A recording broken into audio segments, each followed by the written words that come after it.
Yeah, please stop. Hang on. Shit. Hang on. Hang on.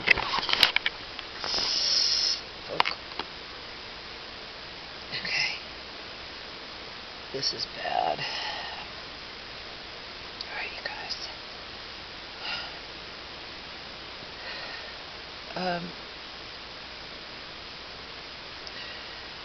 I've had a pounding headache for a couple days now.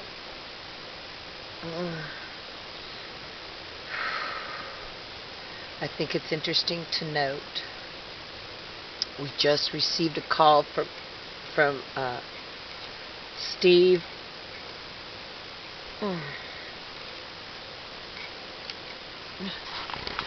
We mentioned Steve in the interview with Mika. We mentioned Steve in the interview. That's called, the name of the video is called A Diligent Mother on Night Watch.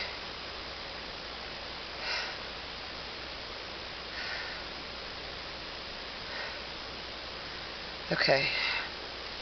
So Steve called here. Steve is at the end of this water thing that people use to irrigate. It's gravity-fed water.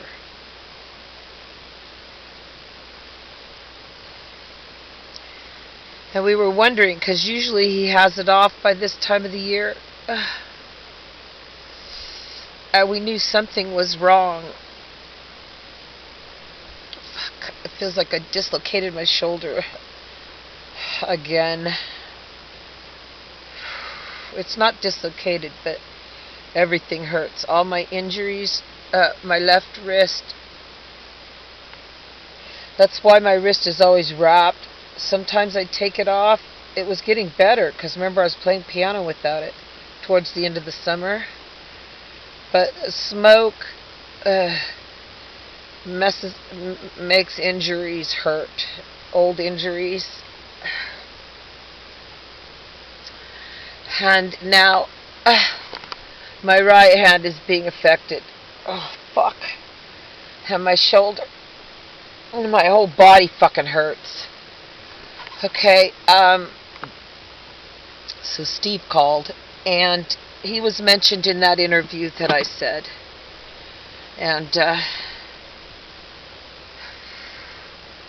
he just called to say his sons are going to go up and pull the pipe out so that the water in the back stops. They don't like to let it go through the winter. This next week is going to have a lot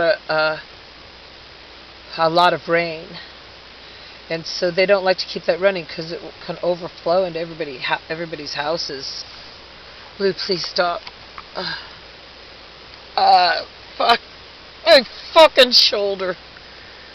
Okay. When he called, his chest, he said he has a chest infection or a cold, or I don't remember exactly what he said, because my brain is also being affected. But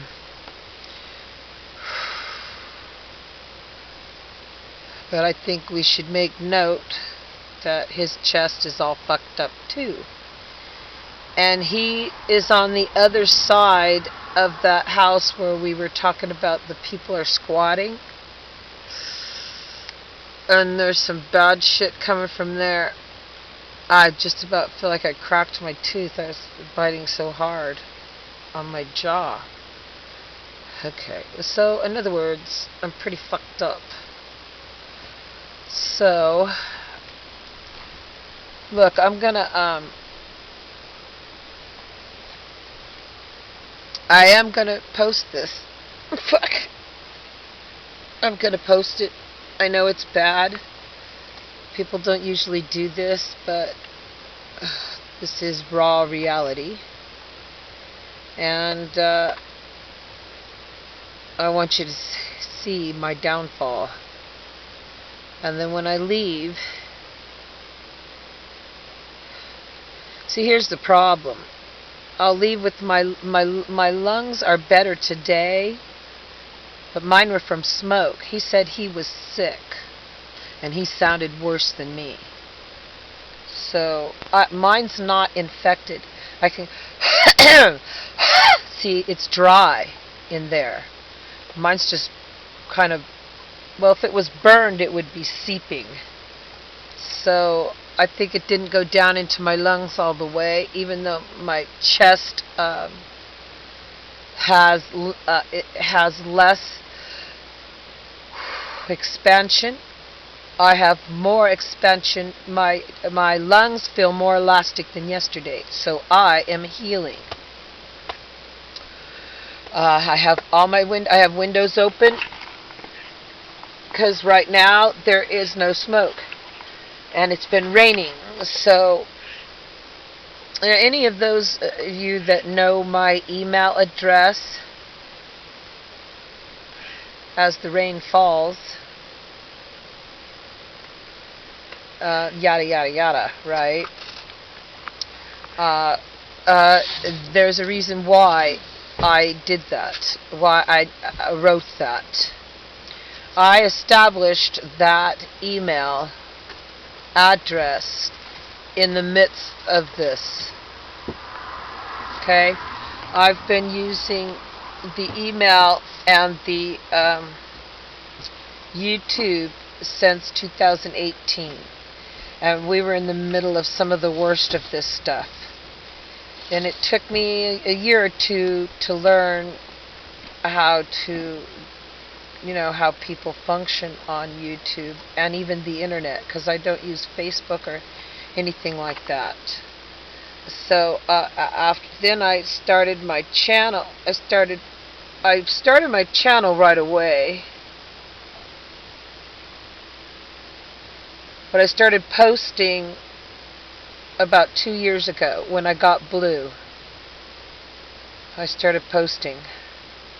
And Blue is just over 2 years old. So even though I have a vulnerability of being chemically sensitive, I told you my family lives a long time. People in my family live a long time. Of course, some of them took their lives really young, too. And I don't know if that's because in my genetics people are vulnerable to this kind of thing. It definitely affects a person mentally, as you have seen. And my son is chemically sensitive too. So either something happened to my son and me when he was born or before, while he was in vitro, or it's in the genetics. And I believe it is genetic. There is an upside to it. And let this be a warning to anyone out there thinking they're going to bring me down like this. There's my frog again. I also heal very quickly. You understand that? You can bring me down, but I will get back up. I don't care if I'm half fucking dead. So, hey frog. So, also, I think it should be noted that this is, I don't know if you guys have ever gone so hungry that it's painful. I have. And not because I chose to, but because of this situation here. The final winter in helping Justin get off those pills, I told you I've stayed at least 8 winters since she's moved in, since 2009.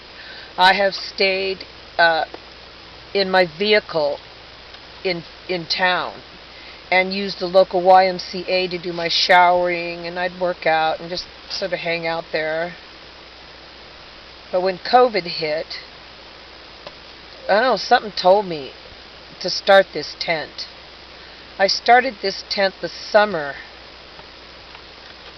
that just before COVID hit.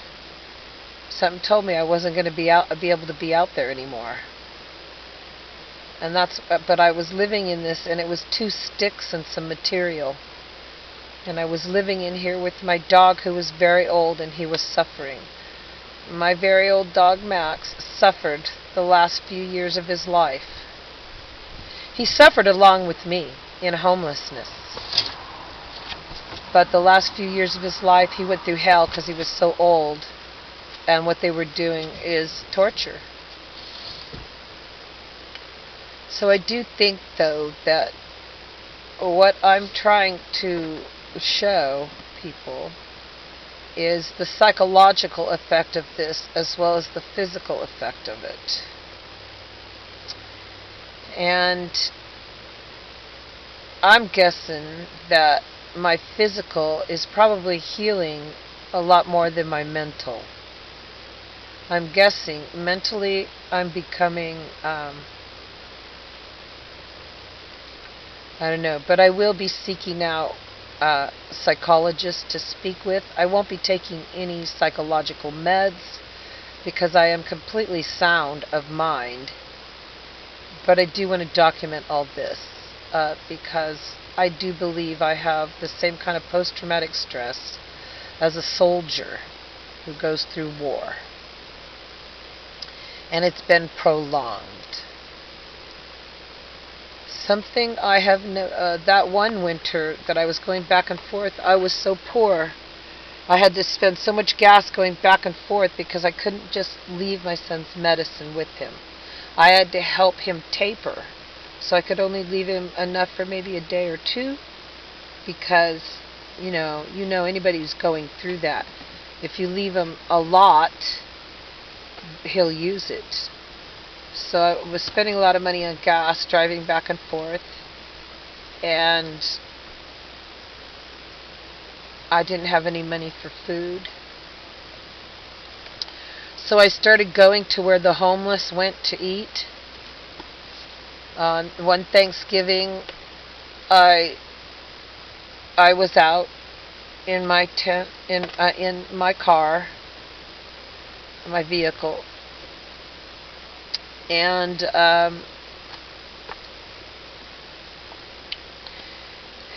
I was in my vehicle for many Thanksgivings. Since the woman moved in next door, since the see you next Tuesday moved in next door, we have not had one Thanksgiving celebration, no Christmas celebration, and my birthday is in the winter, no birthdays. Of course, I didn't really celebrate my birthday before that. I've been on the run probably most of my life. And oh,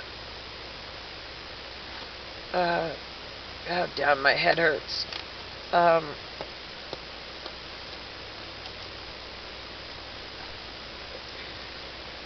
What she has done. And then one winter I spent nearly $15,000 on getting my son. We stayed in San Diego for a winter. But because we had 2 pit bulls, nobody in Southern California was going to rent to us, so we stayed at a motel so we could have one good winter. And while we enjoyed ourselves, we didn't have any money to do anything. And then when we ran out of money, we came home. And we couldn't even get in the driveway because there was like 5 feet of snow on the ground when we came back. So we had to dig out the driveway just to pull into the driveway.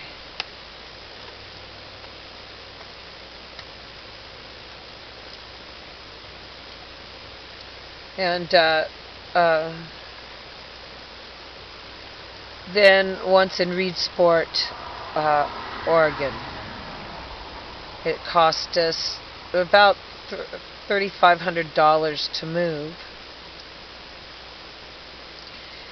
And we also had help from a roommate. One of Justin's friends was going to go to the college there, so I rented a house, and they accepted our dogs. That because it was in Oregon, in a little small town, lots of horses and stuff, and it cost us a lot of money, but we got out of here for, like, we were there 6 months, and then came back. It's been, oh fuck.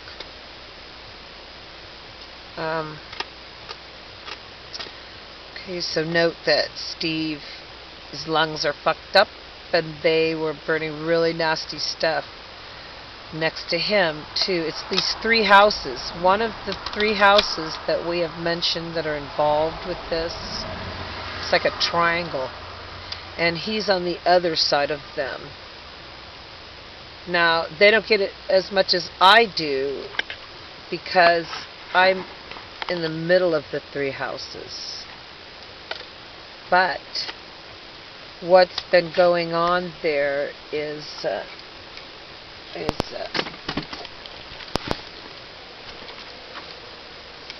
I told you, no, Blue, you can't have that. You swallow that stuff, and then it goes through your intestines and stuff. I can't allow that, Blue. It fucked my head. Fuck. Oh, fuck. Fuck.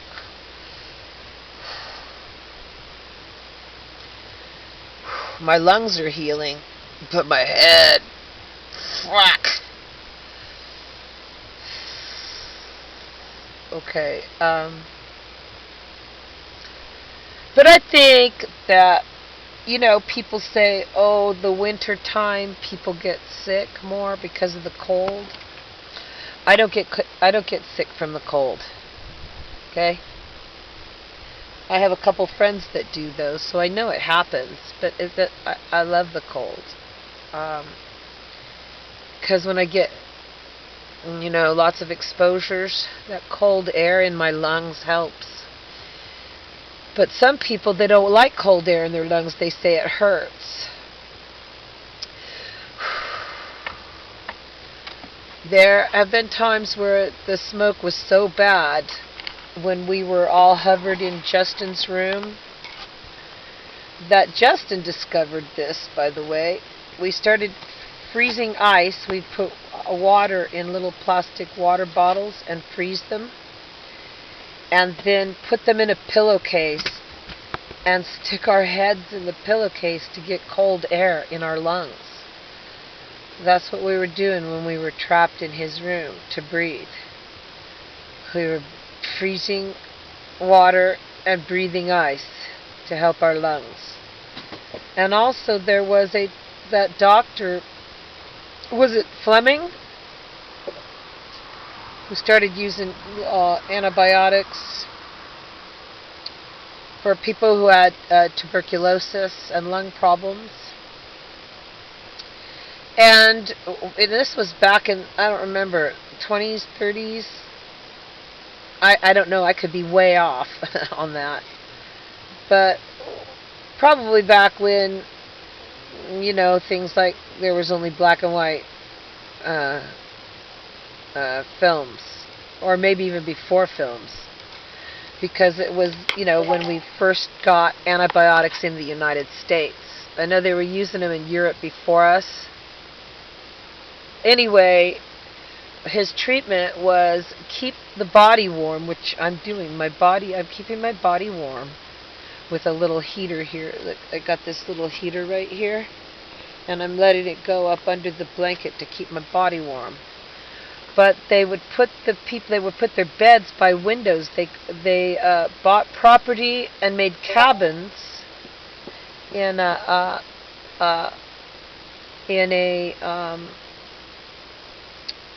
place where it snows. Okay, where the environment's not mild, not like the equator. Okay, but it's probably somewhere very north or very south. I don't remember. But the patients, it was built so the beds were right up next to the windows. And they kept the people's bodies warm, but they had them breathing cold air. Ice cold air, because it was snowy. And he prolonged their lives long enough so that they could take antibiotics. I mean, this is history. This is real. When they finally got antibiotics, okay? But it prolonged their lives. The cold. When they breathed it in, it helped them. But as I said, not everybody can do that. Some people are really affected if they get too cold or breathe in too much cold air. It can really hurt them. I don't know if that's because they already have some kind of damage. Blue, Blue, come here. Right now. I don't know what you're into in there. Get in here now. Right now. Blue. Now. Get in here now. Look, I'll set you up with food and water in a second. Just let me finish this. Good boy. What the hell is that? Oh, Justin finished his ice cream and he's licking out the ice cream container. Look. But if he starts chewing it, like, I'm going to have to take it away. But I don't think he can hurt himself too bad with that. So I'm going to give him a couple minutes with it and then, yeah, okay.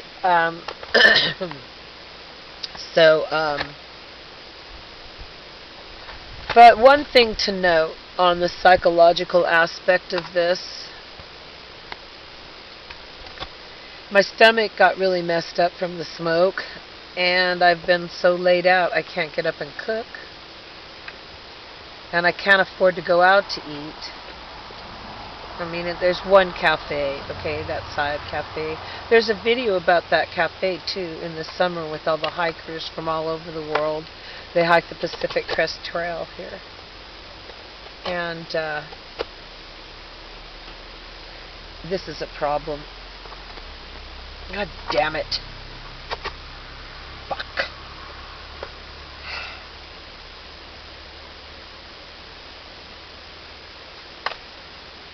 Hang on. Shit, this is important. I want to try to tell you something. Hang on. Hang on a sec. Hang on. Give me that food. Here, let's put some food down for you. Come on, here. No, give that to me. Come here, give that to me. Come on, give it to me. Give it to me. Come here. Where's your food? Here's your food. Come here. Alright, I put food down for you. Okay, you can't have that. You know what? Give me that. You know what? You're not in charge here. I am. Give me the goddamn thing. Give it to me now. Let it go. I swear to God, let it go, Blue.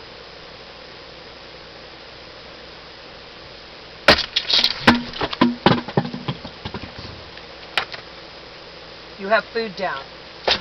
Stop now. Now move. Please move over. Good boy.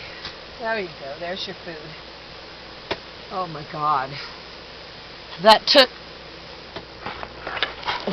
every ounce of energy I had to get up and do that. Fuck. Oh my God. And my arms. Oh, my muscles hurt. Everything hurts. Okay. From smoke. My brother had a back surgery. My youngest brother had a back surgery. Lay down. I'm not going to have you go out and grab something else. Now lay down. Good boy. Good boy. Okay. And they told him he had to stop smoking cigarettes, and he had smoked cigarettes for a long time. And they told him he had to stop smoking cigarettes, or they weren't going to do the surgery, because the smoke keeps the injuries from healing.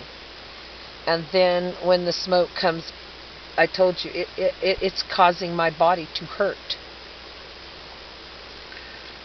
So,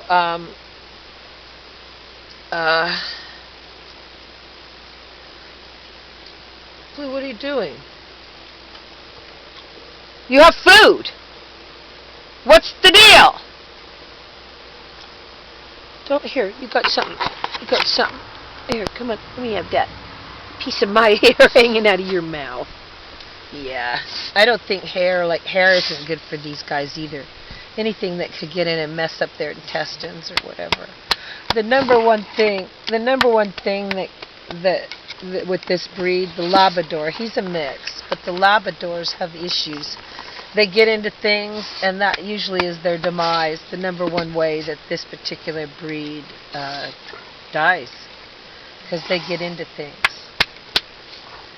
Anyway, it's okay, buddy.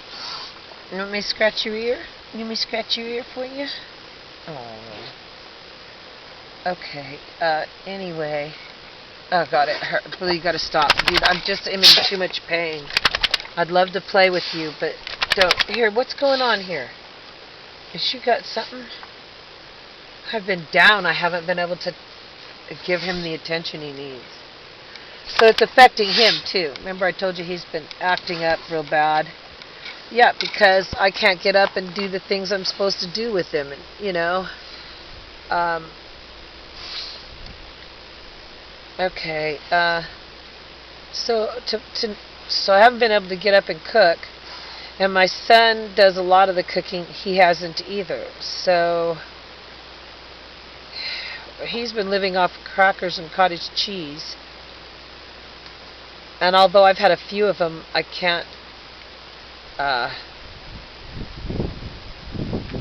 it's not good to eat bad food. I mean, packaged food. It's not something.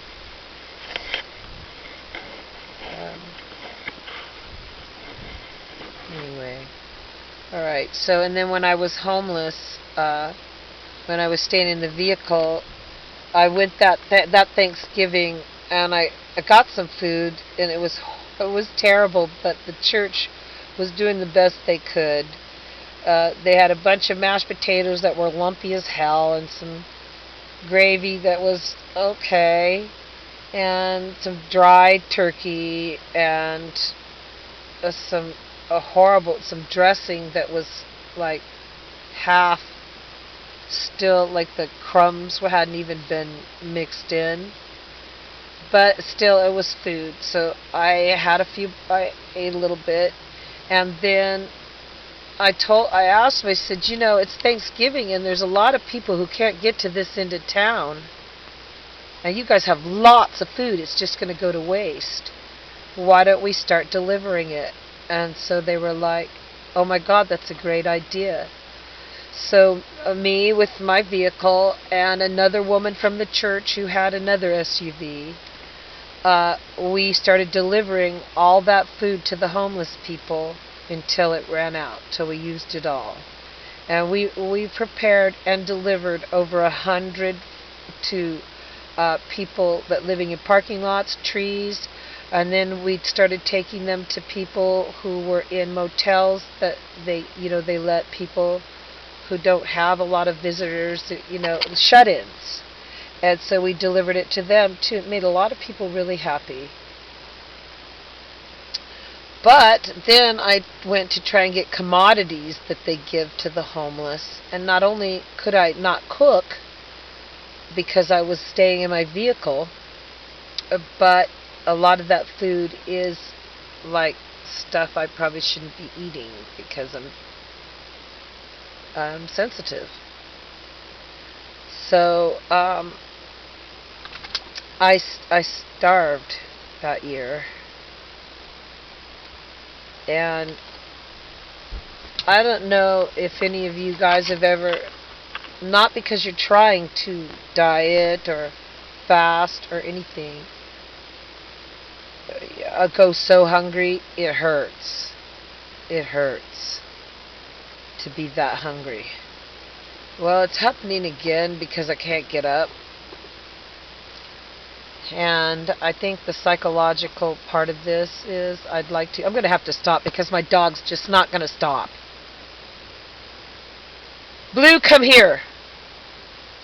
Blue, get in here. I don't know what you're doing, but get in here now. See, this is the reality of it. It doesn't just affect me. There's a goddamn domino effect where it touches. There's not one aspect of my life or my family or anything, one relationship that has not been finger-fucked by these motherfuckers. And now, I'm starting to like to starve. You see? That's what I've been trying to say here. I'm starving, and I can't get up, and my son is fucked up. And so now, I'm starting to get off on being hungry. You see? Ever heard about that? With post-traumatic stress and soldiers and shit? Ever heard that? God fucking help me. Fuck, god damn it. Fuck this, it sucks! This is Raw Reality episode 23. Fuck!